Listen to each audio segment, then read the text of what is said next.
Buenos días, hermanos, ¿cómo se encuentran ustedes?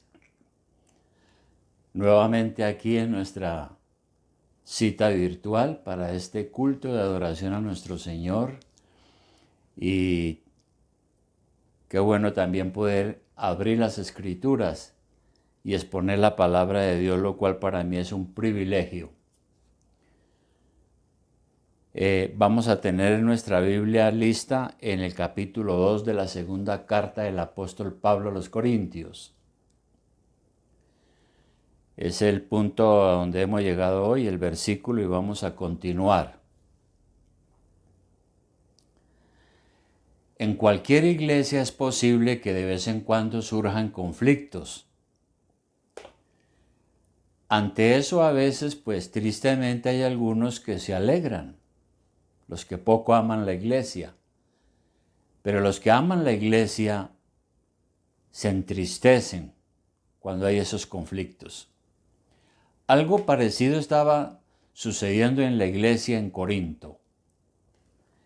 En el capítulo 1 vimos que Pablo, por haber pospuesto un viaje a esta ciudad para visitar la iglesia y arreglar unos problemas, defendiéndose de algunas acusaciones, la iglesia empezó a molestarse por unas exhortaciones que el apóstol le había hecho, de tal manera que le mandaron decir, venga y nos lo dice de frente. Él escribió aclarando que él no era un cobarde y tampoco era que no daba la cara. Si no había ido en la fecha señalada fue porque quiso ser indulgente con los corintios, esperando que ellos se arrepintieran, de tal manera que él al llegar no tuviera que entrar en discusiones. En los primeros versículos del capítulo 2, el apóstol sigue diciendo que además él quería visitarlos sin tristeza. Da ejemplo de su amor por la iglesia mediante 3 actitudes que quisiera mencionar hoy. Una fue la exhortación, otro el perdón y 3 el agradecimiento por la gracia de Dios. Empecemos por el primero, la exhortación. Exhortación al arrepentimiento ante la inmadurez de algunos en la iglesia.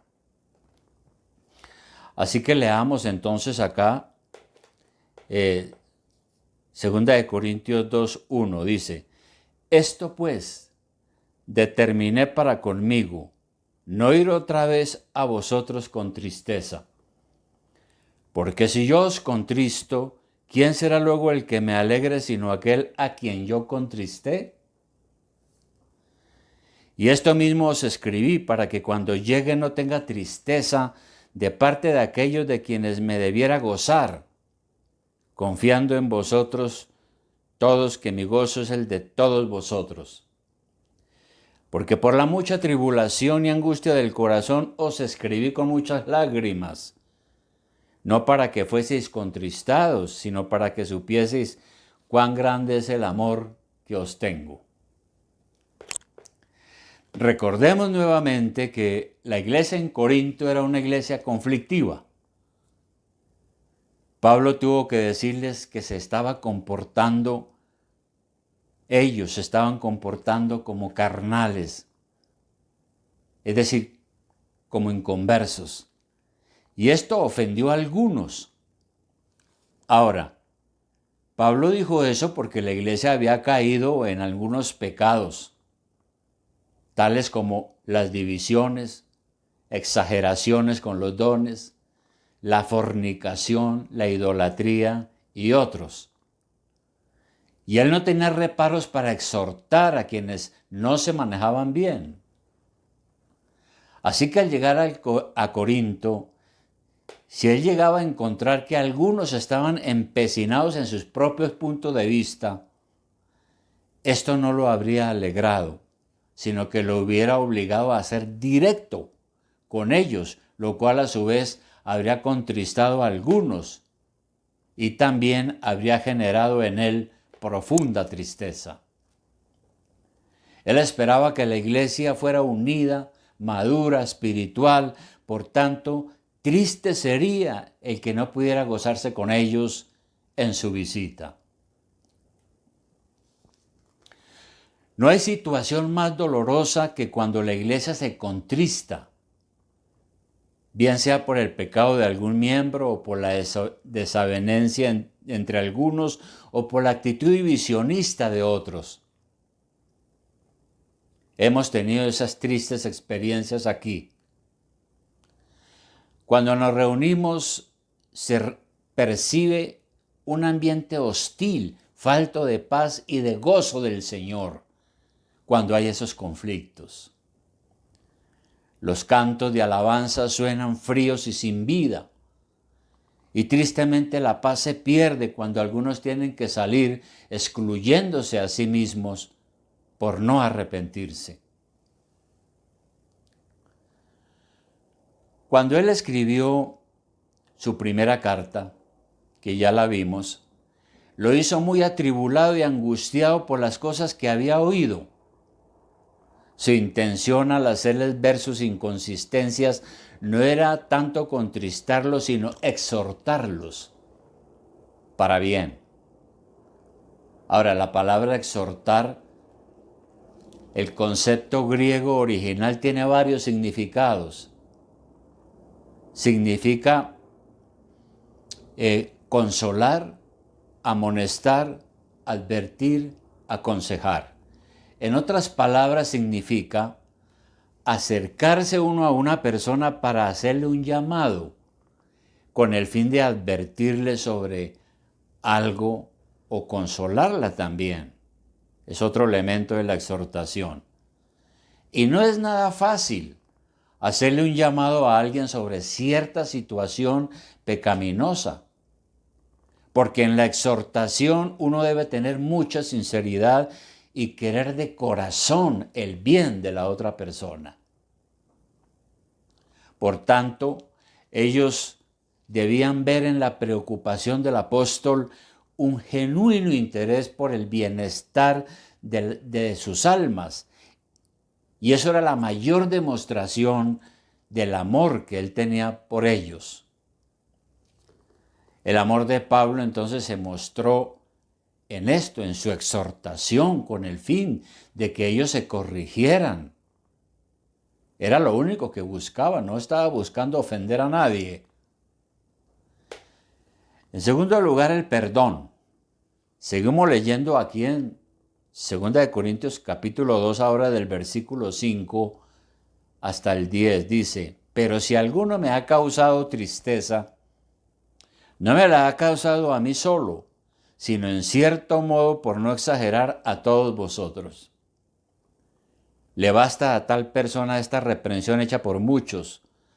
Así que al contrario, vosotros más bien debéis perdonarle y consolarle, para que no sea consumido de demasiada tristeza. Por lo cual os ruego que confirméis el amor para con él, porque también para este fin os escribí, para tener la prueba de si vosotros sois obedientes en todo.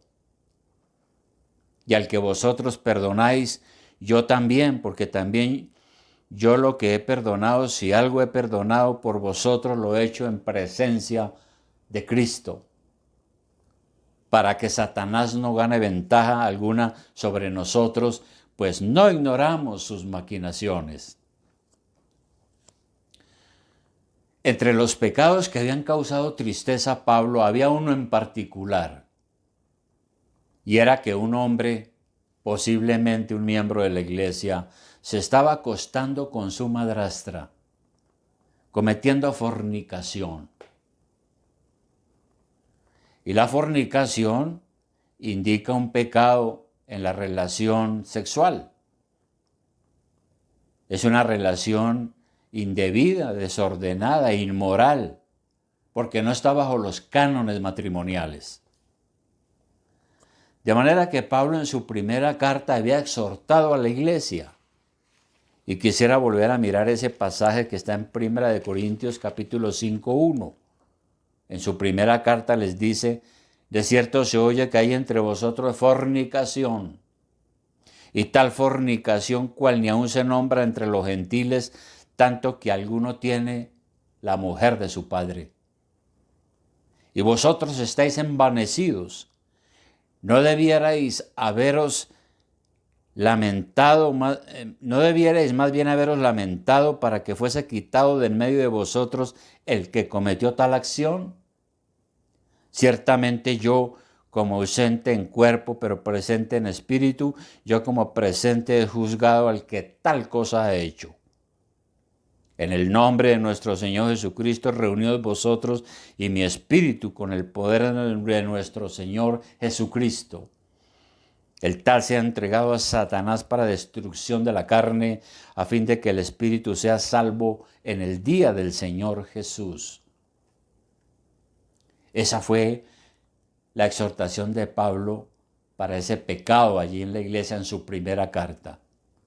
Su exhortación entonces consistió primero en exhortar a la iglesia para que dejaran su envanecimiento. ¿Cómo iban a tolerar un pecado de eso sin ver la gravedad?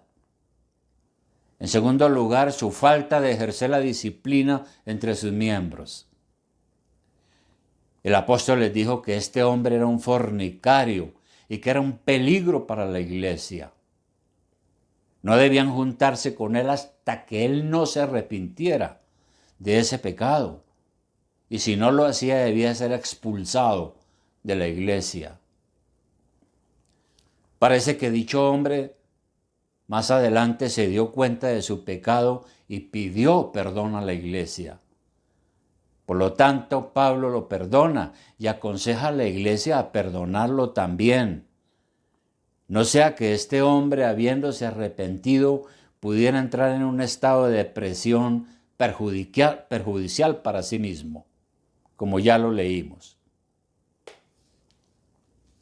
Si la persona se arrepiente de su pecado y lo abandona, debemos perdonarlo e integrarlo otra vez a la comunión de la iglesia. Esa es una muestra que nuestra intención no era destruirlo, sino salvarlo.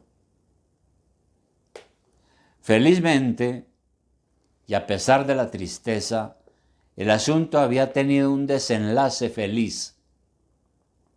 La disciplina de la iglesia surgió efecto. El fin de la disciplina entonces es restaurar al pecador, no destruirlo.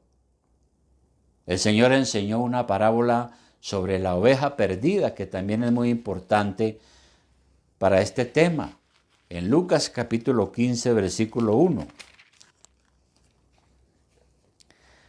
Dice Lucas 15, 1.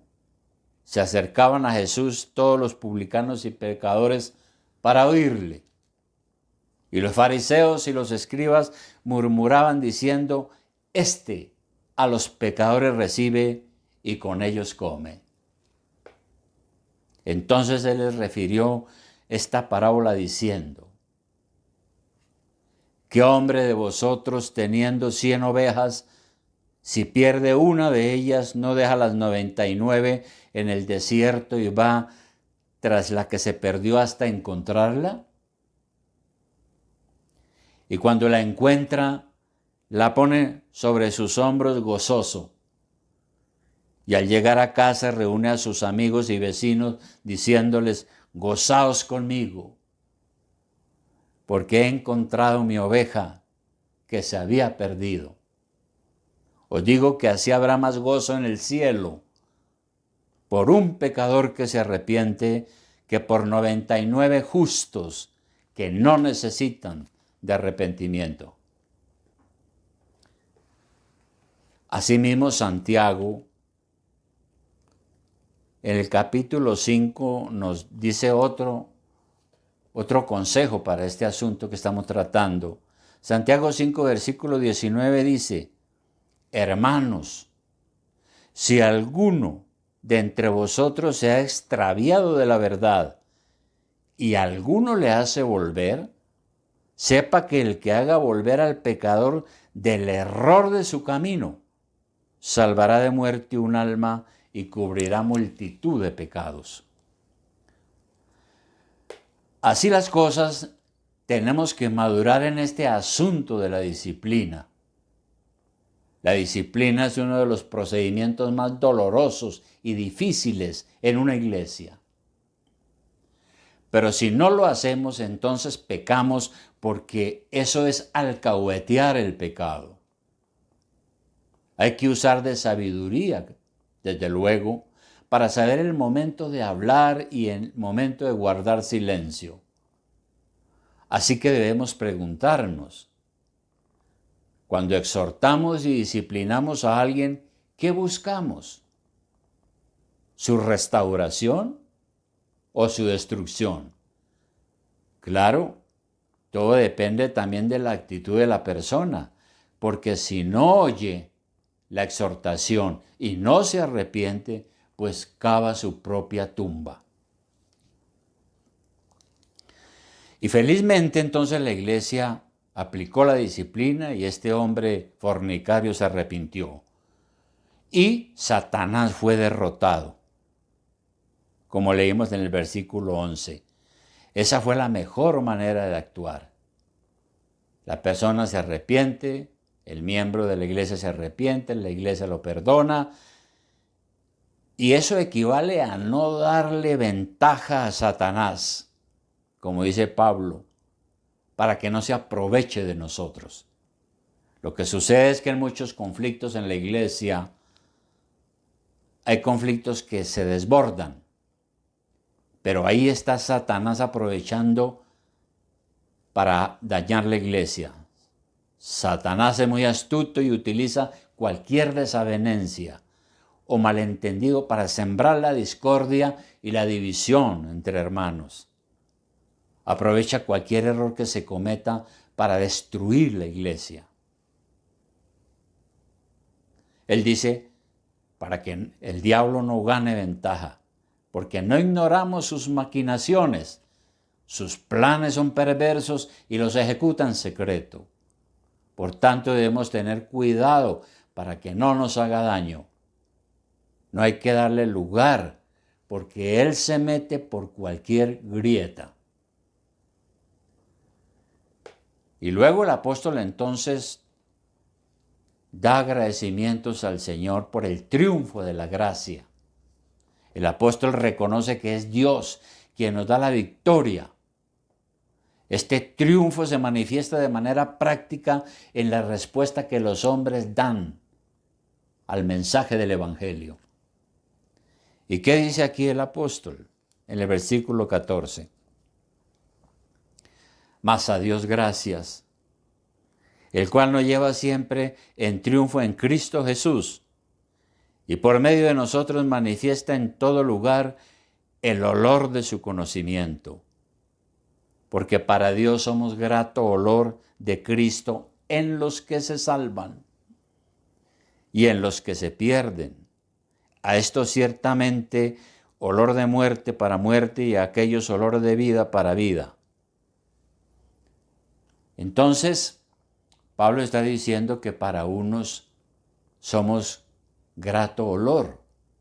Para la persona que por la gracia de Dios responde a la invitación divina para salvarse, somos como un grato olor para Dios y para esas personas. Una fragancia agradable. Bien lo dijo Isaías en el capítulo 52. Isaías en el capítulo 52, en el versículo 7, dijo lo siguiente en su época. Isaías 52, 7 dijo, cuán hermosos son sobre los montes los pies del que trae alegres nuevas, del que anuncia la paz, del que trae nuevas del bien, del que publica salvación, del que dice a Sión, tu Dios reina. Y aquí se refiere a ese mensajero que los guardias del muro de la ciudad veían a lo lejos corriendo a prisa con las largamente esperadas buenas nuevas. Era lo más grato que le podía suceder a una ciudad desolada. Un mensajero trayendo buenas nuevas de paz anunciando el fin de la guerra o la retirada del enemigo. Así que para aquel en la iglesia que reconoce su bancarrota espiritual y responde al Evangelio, son buenas nuevas. Y nosotros somos como esos mensajeros de buenas nuevas. Pero para otros somos olor de muerte. ¿Por qué? Porque no gustan del Evangelio. Somos un fastidio para ellos, como si fuéramos a hacerles algún mal. Y el diablo ha puesto en los labios de muchos objeciones. Hay muchos que uno les lleva el mensaje de las buenas nuevas y lo único que le dicen es, no estoy interesado. Otros dicen, no, yo tengo mi religión, respete. En cambio, para los que escuchan y se salvan somos vida. Pero en todo este trabajo nunca perdemos nada entregando el mensaje a todos aquellos que los necesitan. La enseñanza es que cualquiera que sea el resultado de nuestra predicación, siempre agradará a Dios si se predica el Evangelio. Y nuestro servicio será aceptable para Él, a pesar de que para muchos que no escuchan es su perdición. Porque Dios es glorificado en eso también. El Evangelio, ese mensaje, es una ocasión para el que se salva agradable, pero es la ruina para el que rechaza, para el malvado. A unos da vida y a otros mata. Sin embargo, promueven toda la gloria de Dios, trayendo la salvación para aquellos escogidos y la justa condenación sobre los impíos. El Evangelio se predica para la salvación, pero sabemos que solo los que creen son partícipes de esa salvación. Mientras tanto, es una ocasión para condenación también de aquellos que son incrédulos y lo son por su propia culpa. Así que Pablo insiste en que él predicó el Evangelio con sinceridad y verdad, buscando el bienestar espiritual de la iglesia. Él no era como esos falsos apóstoles, según dice aquí en el versículo 17. No somos como muchos que medran falsificando la palabra de Dios, sino que con sinceridad, como de parte de Dios y delante de Dios, hablamos en Cristo. Él insiste en esto. No fue como ellos, como los que medran falsificando la palabra de Dios. En otras palabras, no eran como aquellos que negocian con la palabra de Dios para su propia conveniencia. Y nosotros debemos tener esa misma actitud. Así las cosas, hermanos, la exhortación, importantísima en la iglesia para aconsejar, para consolar, para amonestar. El perdón, también muy importante, si hay lugar para ello. Es decir, si la persona se arrepiente y da fruto de cambio, podemos perdonar. Y Dios siempre nos lleva en triunfo en Cristo Jesús. Cuando compartimos el Evangelio no estamos perdiendo el tiempo, porque el que cree será salvo, pero el que no cree será condenado y se cumplirá el plan de Dios. Apreciado hermano, usted tiene la responsabilidad, si ve a alguien en el error, buscar la manera de exhortarlo, para amonestarlo, para aconsejarlo, para instruirlo, para consolarlo. En la iglesia tenemos que perdonar al pecador arrepentido. Si alguien es sometido a la disciplina de la iglesia y se arrepiente, debemos perdonarlo. No se puede seguir señalando a la persona que ha reconocido su falta. No podemos seguirla descalificando. Y siga predicando el Evangelio, apreciado hermano. Siga predicando el Evangelio en toda oportunidad que tenga. Dios es el que cambia los corazones, no nosotros. Por lo tanto, Dios nos va a llevar siempre en triunfo en Cristo Jesús, esparciendo un grato olor por la salvación en Cristo, que es lo más importante y lo que nos interesa. Que Dios me ayude y que Dios los ayude a lograr este cometido que Dios nos ha dado. Antes de orar, hermano, vamos a cantar un precioso himno que viene a continuación.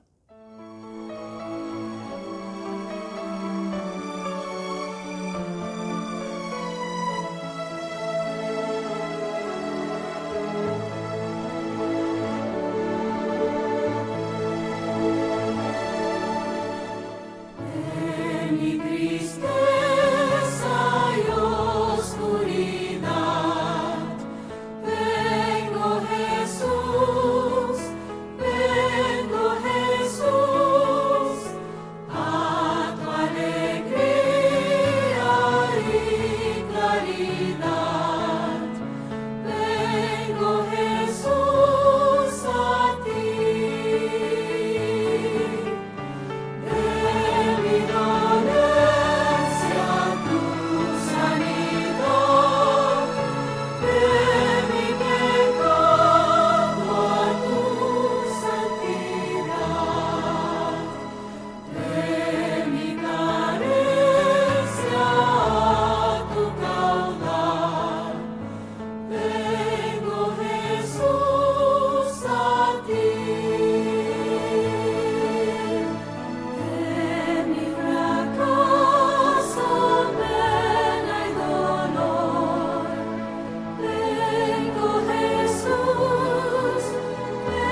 Muy bien, vamos entonces a hacer una oración final para darle gracias a Dios.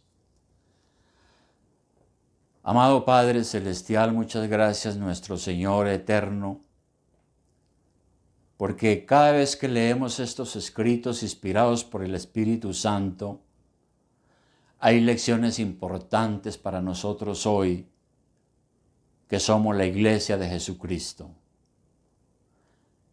La importancia, Señor, de ser sencillos, humildes, de saber recibir, Señor, las exhortaciones, las amonestaciones, porque no es para nuestro mal, es para nuestro bien. Ayúdanos, Señor, a madurar y crecer en la vida espiritual. A la vez, Señor, ayúdanos a aprender este asunto de la exhortación, del perdón de Dios y de siempre darte la gloria, porque todo lo que podemos hacer es por tu gracia infinita. Nosotros solamente somos siervos tuyos, instrumentos tuyos. Ayúdanos, Padre, a hacer tu voluntad y a cumplir con lo que tú nos has encomendado. En el nombre de tu Hijo Jesús oramos. Amén.